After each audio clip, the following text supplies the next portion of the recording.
Olá, eu sou Marcelo Renault e hoje eu vou falar 20 curiosidades aqui da Nadia Comaneci, né? Uma das grandes ginastas aí de todos os tempos, talvez a mais famosa de todas elas, que impulsionou demais a ginástica no mundo inteiro. E é bem interessante aqui tratar 20 curiosidades, saindo um pouco da normalidade, do lugar comum, né? Falar coisas que não necessariamente uma pessoa que até mesmo acompanhou a carreira da Nadia sabe. Então vamos a elas. A primeira é que a Nadia deu um pouco de sorte no começo da vida dela, e acho que todo mundo tem que ter um pouquinho dessa sorte, né? Ela teve 3 eventos quando ela era bem pequenininha que podiam ter dado problema e felizmente não deram. Primeiro, quando ela era bem bebezinha mesmo, ela teve uma bolha na cabeça e tiveram alguns médicos que acharam que isso podia depois significar problemas mentais para ela no decorrer da vida dela, mas acabou que de uma hora para outra isso desapareceu, então acabou que não foi um problema, que a família dela estava toda com medo disso. Depois ela deu uma sorte enorme, que ela estava na casa dos avós, ainda no berço, você vê, uma bebezinha mesmo, e o avô pegou ela e botou ela no colo, e nesse momento que ele botou ela no colo, caiu um pedaço do teto que estava em obra ali, exatamente em cima do berço, ou seja, ela escapou da morte por 1 ou 2 segundos, né? E depois ainda teve mais um evento que ela caiu de uma pontezinha de 5 metros. Ela era bem agitada já desde criança, é muito comum isso em ginasta, né? E ela caiu dessa pontezinha de 5 metros, mas felizmente teve ferimentos mínimos. Assim, a mãe dela achou que ela podia ter tido alguma coisa séria, mas não teve nada demais. Então mostra que mesmo os grandes campeões na vida, não só no esporte, tem que dar um pouquinho dessa sorte, né? Que ela com certeza deu, mas depois, claro, que ela contribuiu com essa sorte. O número 2 passa um pouco por essa sorte também, né? Que ela era de Honeste e o Bela e a Marta Caroli foram justamente para lá para começar um projeto novo de ginástica, né? E o Bela Caroli viu 2 meninas pulando, assim, fazendo cambalhota, se divertindo muito, numa das escolas que ele visitou, que ele tinha que fazer isso, ele tinha que prospectar, né? Descobrir novos talentos entre as meninas muito novinhas e tal. E ele viu essas 2 garotinhas, ficou com isso na cabeça, mas ele demorou para achar elas de novo e tal, ele ficou com isso na cabeça e foi indo a cada escola de novo para tentar achá-las, e finalmente descobriu as 2. Ela e a Viorica Dumitru, que depois acabou virando uma grande bailarina romena, e ela, claro, seguiu na ginástica. Então, assim, ela teve um pouco a sorte de estar morando na cidade em que o Bela Caroli, junto com a Marta, foram trabalhar, né? E aí, claro, foi um casamento, vamos dizer assim, que deu muito certo, né, para a ginástica romena. O número 3 é muito inspirador para meninas e meninos que estão começando na ginástica, né? A Nadia foi na primeira competição dela e ela caiu 3 vezes da trave, que era o aparelho que ela ia melhor, e ficou em 13º na competição. Você vê, ela começou muito mal, na verdade. E mesmo o Bela Caroli não achava que ela era a melhor das meninas, né? O que realmente fez ela ir mais longe e tal, e se tornar a Nadia Comaneci, foi realmente a persistência dela, né? Então ela, claro, ficou muito triste, ficou arrasada e tal. Até o Bela Caroli deu um ursinho de pelúcia para ela, que ela usou a vida inteira como um talismã para lembrar desse 13º lugar e da sensação do fracasso, e como ela tinha que se esforçar para ir melhor nas próximas vezes. O número 4 é a mentalidade diferenciada da Nadia, né? Ela saía bastante do lugar comum, né? Ela dizia mesmo que, olha, se você tiver uma vida normal e tal, toda equilibradinha, você vai ter resultados normais. Então ela fazia o a mais mesmo, né? O Bela Caroli pedia para ela fazer 25 flexões, ela ia lá e fazia 50. Então ela buscava realmente esse algo a mais que fazia diferença, né? E dizia depois, olha, que não se arrependia de ter, entre aspas, estragado a infância, que é uma coisa muito comum, né? Principalmente em ginástica, sempre se pergunta isso e tal. Ela falava, olha, não, eu acho que eu tive, se eu tivesse tido uma infância toda normalzinha, eu não teria tido a carreira que eu tive. Então, valeu a pena, né, vamos dizer assim. Ela falou isso aos 40 anos, olha, eu seria uma quarentona como outra qualquer. E não, eu tive toda uma história na ginástica e tudo mais. Então, se teve esses tais sacrifícios, em compensação era uma vida que ela também gostava, ela curtia estar ali se aprimorando sempre, se desafiando e tudo mais. Então, ela não tinha esse lance de ficar chorando pela infância e tal, pela vida dura. Ela achou que valeu muito a pena, inclusive. Número 5 fala da parceria, ela era grande amiga e também grande rival de uma outra ginasta romena, que é a Teodora Ungurianu. E o Bela Caroli usava muito a Teodora até para bater com a Nadia mesmo, ficar uma forçando a outra, alcançar melhores resultados e tudo mais. E é curioso que o Bela reconhece que ele achava que a Teodora Ungurianu iria mais longe que a Nadia. Ele se surpreendeu por a Nadia dar esse passo à frente e acabar eclipsando, de certa forma, né? Nem todo mundo conhece a Teodora, foi uma grande ginasta também, teve ótimos resultados, mas realmente ficou um pouco à sombra da Nadia, e ele até usou as 2 ainda fora de idade, elas não tinham idade permitida para participar do Mundial de 74, mas ele levou as 2 mesmo assim, elas se apresentaram de forma extraoficial para o público já ir conhecendo, e principalmente os juízes já irem acostumando a ver aquelas 2 meninas, e ficaram bastante impressionados com o nível daquelas meninas romenas. O número 6 fala do Europeu de 75, a primeira grande competição dela, que o Bela Caroli teve que lutar muito para ela ir, porque tinha muito problema de burocracia ali na Romênia, o Bela não se dava muito bem com a federação e tudo mais. Foi com muito custo que ele conseguiu fazer com que ela fosse. Ela até ganhou a vaga numa disputa ali com a Teodora Unguriano, ela que foi sozinha. E ela acabou praticamente ganhando tudo nesse Europeu lá na Noruega, em skiing. Então ela ganhou praticamente todos os ouros, só não ganhou o ouro do solo, que mesmo assim foi prata e perdeu para a Nelly Kim, né? E era uma disputa que muita gente achava que Ludmila Turisheva, que tinha sido campeã olímpica em 72, ia ganhar e tal, e ela ganharia a terceira vez seguida dela. E ganharia a tal Challenge Cup, que era um prêmio que estava previsto para quem ganhasse pela primeira vez 3 europeus seguidos. A Turisheva não ganhou por causa da Nadia Comaneci, e a Nadia ganharia também os europeus de 77 e 79 no individual geral, e ficaria exatamente com essa Challenge Cup que ela evitou que a Turisheva ganhava.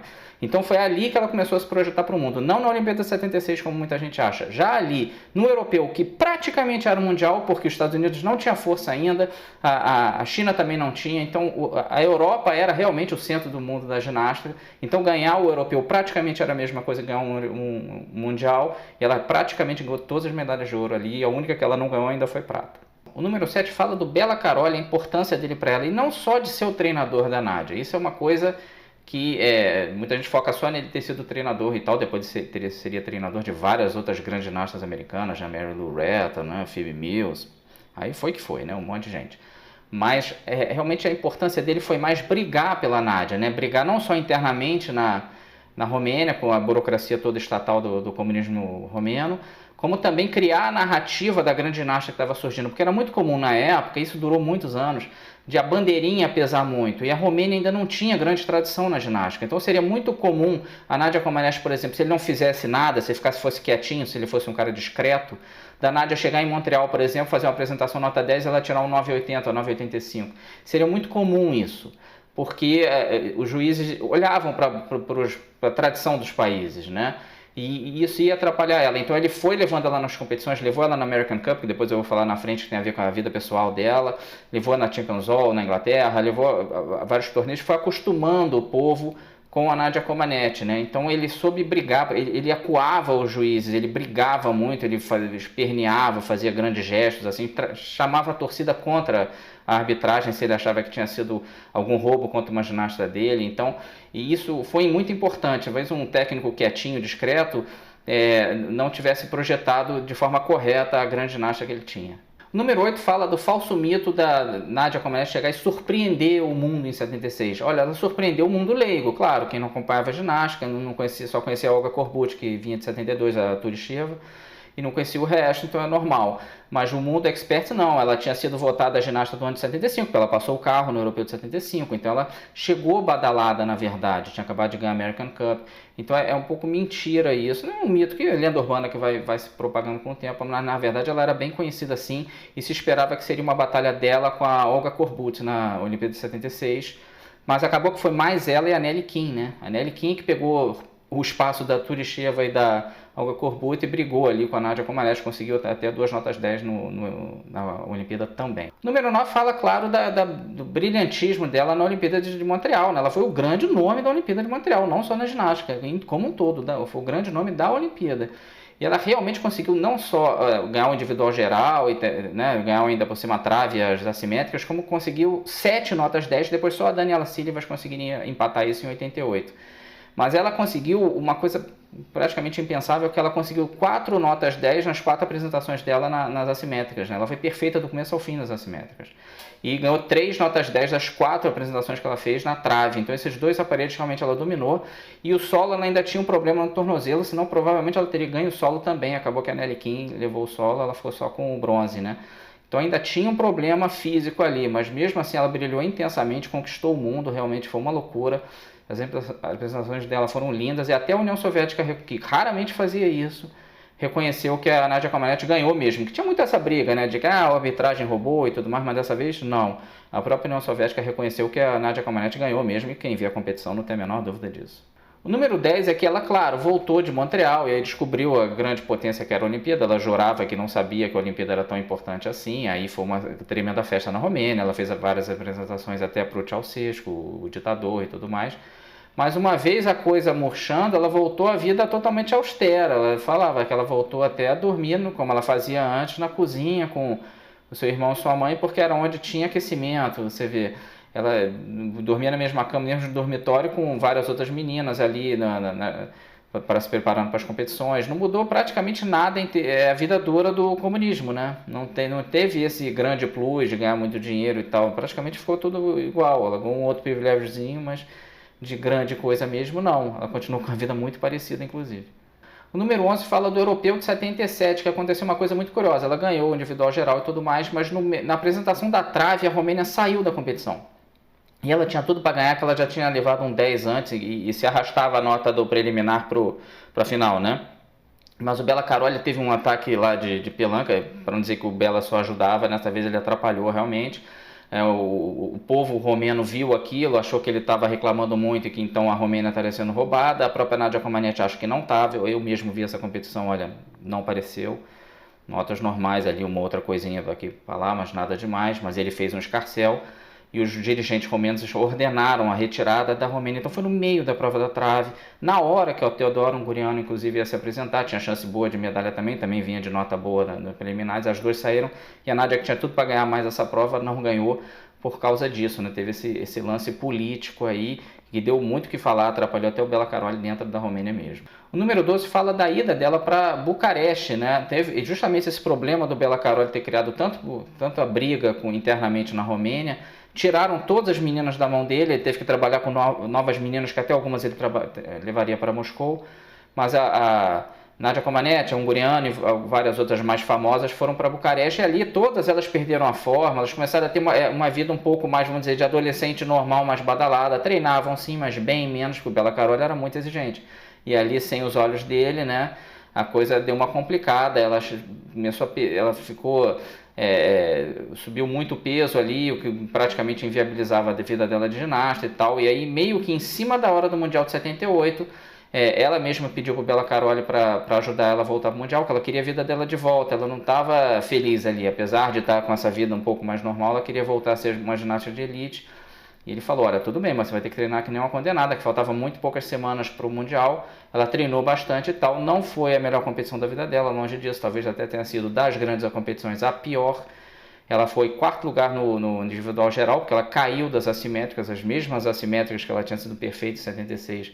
Ela caiu aqui, foi quarto, mas pelo menos ganhou ouro na trave. Então foi até um momento que até o mundo começou a achar que talvez a Nadia Comaneci estivesse começando a sair de cena, mas não, foi só realmente um tropeço porque ela tinha se perdido um pouco ali em Bucareste. O número 13 fala justamente disso, dela volta dela à grande forma, né? O ano de 79 foi um ano muito bom para ela, então em Copenhague ali no Europeu ela ganhou esse tal terceiro individual geral seguido, né? Ficou com essa Challenge Cup e começou a se firmar em cima da Emilia Eberli, que era a grande ginasta romena que estava começando a bater de frente com ela. O Unguriano já estava se aposentando e a Emilia Eberli estava chegando, mas ela conseguiu superar a Emilia Eberli ali e ganhou aí o individual geral, mais 2 ouros e começou a aparecer de novo, mostrar que ela estava de volta e tem gente que considera que 79 foi o grande ano da vida dela, inclusive. O número 14 fala de um grande sacrifício da Nadia Comaneci, que até fez ela mais famosa ainda, que ela participou do Mundial de 79 nos Estados Unidos, foi a primeira vez que o Mundial começou a ser em anos ímpares, né? Antes eram sempre intercalando de 4 em 4 anos com a Olimpíada, de 79 começaria a ser 79, 81 e tudo mais, e ela ganhou ouro na equipe e foi muito badalado esse ouro, porque ela estava com uma grande inflamação no pulso, ela estava ali com dores incríveis, então ela se sacrificou, porque ela começou até a se apresentar só pegava na barra e largava só para não ser eliminada, então tirando notas baixíssimas, só para caso o time precisasse, ela fizesse alguma coisa. E foi exatamente o que aconteceu. A Emilia Eberli, que era justamente a melhor ginasta romena abaixo da Nádia, caiu na trave, a Romênia ia precisar da nota da Nádia, então ela com o braço doendo absurdamente. Mesmo assim, ela foi lá e fez, porque o Bela Caroli falou, olha, essas meninas se sacrificaram por você a vida inteira, porque você numa equipe, você botava as primeiras ginastas que geralmente tiravam notas um pouco mais baixas por esse lance dos juízes não acreditarem que as primeiras ginastas são as melhores e não darem nunca nota 10 para elas, mesmo que seja uma apresentação de 10.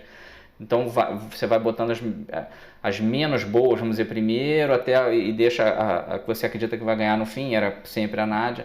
Então ele falava, vocês sempre trabalharam para você, agora está na hora de você trabalhar para elas. Ela fez essa apresentação na trave com muita dor, e dá para ver, se você vê a apresentação, tem uma hora que ela bota o braço lesionado na trave, você vê que ela está com dor, mas ela fez uma apresentação muito boa, que realmente trave era o grande aparelho dela, e elas acabaram ganhando esse ouro aí da equipe, né? Apesar de, claro, ela não pôde participar do resto da competição. O número 15 fala um pouco da Romênia, que era um pouco diferenciada também, né? Eles tinham psicólogos para tratar as ginastas, que era uma coisa que na época não tinha muito, não existia essa visão no esporte em geral, né? E eles realmente inovaram. E com as meninas, o Bela Caroli chegava a chamar a gente da rua, para estar passando ali na hora, olha, por favor, vem aqui, fica vaiando e xingando as ginastas, porque ele estava preparando ela já para 80 em Moscou, onde o clima poderia ser muito pesado. Até o que não foi tanto, não, ele exagerou ali na expectativa negativa, teve respeito, mas ele preparou elas para o pior. Então ele chamava a gente para ficar xingando as meninas no meio da apresentação delas, que é uma coisa que não existe no mundo da ginástica. Até hoje, se você for ver qualquer competição, não existe isso, ficar xingando os outros, mesmo que tenha grande rivalidade entre os países, as pessoas ficam quietinhas, mas ele preparou para o pior, né? E ela chegou para defender o individual geral dela ali em Moscou, né? E ela estava indo muito bem, mas aí ela caiu logo das assimétricas. Você vê, as assimétricas tinham sido perfeitas para ela em 76, foram o problema dela em 78 no individual geral no Mundial, e o problema de novo aqui, porque ela caiu, né? Acabou tirando a nota de 9.500, que ela teria tirado 10, né? Porque ela justamente caiu, perdeu meio ponto ali. Então, assim, isso atrapalhou ela passou em quarto lugar para a final, que se levava a nota dos dias preliminares, né, do compulsórios e do opcional, para a final. Então ela chegou em quarto, então não era muito uma situação ideal, né? E teve gente que na Romênia que criou caso, disseram que foram os fotógrafos que atrapalharam ela tirando fotos, ou a música, ou a torcida, e ela foi muito classuda, disse não, foi um erro meu, não teve nada a ver com isso, não foi fotógrafo, não foi torcida, não foi nada, eu simplesmente errei ali o movimento e caí, a culpa foi só minha. O número 17 fala justamente dessa classe dela, porque ela foi para essa final do individual geral e em quarto, e acabou sendo prata, né, empatada ali com a Maxinal, que é perdendo da Helena Davidova, da Rússia, né? E sempre teve muita briga com isso. Se você for ler a história da ginástica, muita gente não concorda com o resultado disso, mas ela concorda, ela acha que a Davidova mereceu. A Davidova, inclusive, começou em quinto, começou atrás dela na final, porque a Davidova era uma dessas que vinha construindo a nota para as outras, então ela tinha um pouco essa perdinha de não se dar nunca nota 10 para a terceira ginasta que se apresentava, lembrando que se apresentava 6 na época de cada seleção. Então a Davidova acabou tendo um dia realmente excelente e tirou notas muito boas. Na minha opinião, de algumas pessoas foram corretas, teve gente que acha que não, que foram notas muito elevadas e tal. Acabou chegando naquela situação limite que a Nádia chegou no último aparelho da trave, e ela, já sendo a última ginasta a se apresentar, ela tinha que tirar pelo menos 9,95 na trave. Ela fez uma apresentação com outro erro, dá pra ver. Tem gente que acha que a Nádia foi roubada, eu discordo. E a própria Nádia também discorda, ela acha que a Davidova mereceu sim ser campeã olímpica e tudo mais. E reconhece que realmente o que atrapalhou ela foi a queda no dia anterior ali nos opcionais nas assimétricas, que fez ela perder 1.000 pontos, e isso atrapalhou bastante ali. Mas ela sempre foi muito classuda, não embarcou nesse lance do Bela Caroli de falar que foi roubo, e tem gente que fala até hoje, ela acha que não, que foi um resultado correto. O número 18 fala da vida dela pós aposentadoria, né? Ela sabia que não dava para chegar ali em Los Angeles e tal, realmente em 84 seria muito distante, ela já estava mais fim da carreira mesmo, começou a fazer até algumas viagens e tal, até para pagar um dinheirinho, e teve a tal excursão Nádia 81 nos Estados Unidos, quando Bela Caroli e a Marta deserdaram, e isso deu muito problema para ela, porque quando ela voltou para a Romênia, a vigilância em cima dela já era grande, foi enorme, eles ficaram com medo dela deserdar também. Então ela começou a ter uma vida até dura, assim, e não deram muita valorização para ela uma vez ela se aposentando. Ela até começou a treinar jovens ginastas, né, mas bem da base mesmo, mas assim, sem grande valorização. Ela não tinha comida a mais, não tinha dinheiro a mais, não tinha nada, era como se fosse uma trabalhadora comum. Ela se ressentia muito disso, tipo, pô, tive uma carreira de grande destaque e tal, promovia o nome da Romênia, porque, pô, a Romênia ganhou muito com a Nádia, né, ela foi um grande propaganda para o país e tudo mais, e não davam nada para ela em retorno em relação a isso. Ela falava como se ela tivesse sido padeira, sei lá, não tinha nenhuma distinção, né, já aí no meados para o fim dos anos 80. Ela acabou deserdando, né, ela fez um grande planejamento aí, ela com alguns amigos fugiram no inverno de noite, assim, ela disse que não dava para ver nada, um frio dos infernos, eles chegaram até a cair dentro de um lago, mas por sorte era um lago bem rasinho, senão talvez até morressem afogados ali com o frio ferrado, né, da água e tudo mais. E foi bem curioso porque assim, eles conseguiram deserdar, eles foram primeiro para a Hungria, mas a Hungria também era comunista, eles tinham medo de ficar ali, acabaram indo para a Áustria, onde ela foi para a Embaixada Americana e depois para os Estados Unidos, né? E foi bem curioso que poucos meses depois caiu o regime do Nicolau Ceausescu. Então, assim, fica até a pergunta, será que ela teria ficado na Romênia? Se ela tivesse demorado um pouco mais o plano dela e tivesse caído o Ceausescu, será que ela não ficaria na Romênia para sempre? É uma coisa que a gente nunca vai saber, né? Mas o fato é que ela acabou indo para os Estados Unidos e criando toda a sua vida lá. O número 19 fala da vida pessoal dela. Eu não sou de falar de vida pessoal não, mas aqui com a Nádia realmente não tem jeito. Eu até tinha falado antes que a American Cup tinha a ver com a vida pessoal dela, e tinha mesmo, porque ela ganhou a primeira American Cup junto com o Bart Conner, ele ganhou pelos homens. O Bart Conner ainda era um ginasta ainda em ascensão, ele ficou bem longe no individual geral masculino, na mesma Olimpíada de Montreal, enquanto a Nádia ganhou, ele ficou um dos últimos. Mas ele estava crescendo, depois se tornaria campeão olímpico, mundial e tudo mais, era muito bom nas paralelas, né? E aí tem uma foto curiosa dos dois juntos, ele dando um beijo nela, assim, na bochecha e tudo mais. E é realmente incrível, porque, claro, depois eles virariam marido e mulher, né?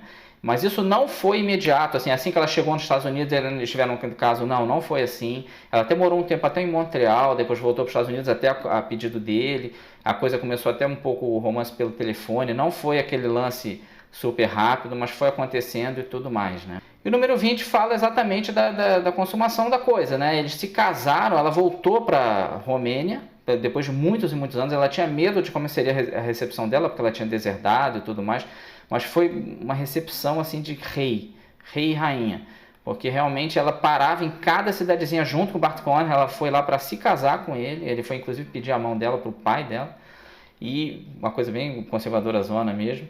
E eles iam parando o trem, parando em cidadezinha por cidadezinha, vinha o prefeito, vinha a multidão toda. A Nádia Comaneci realmente era uma deusa dentro da Romênia, né? Ela ficou muito feliz de ver isso, né?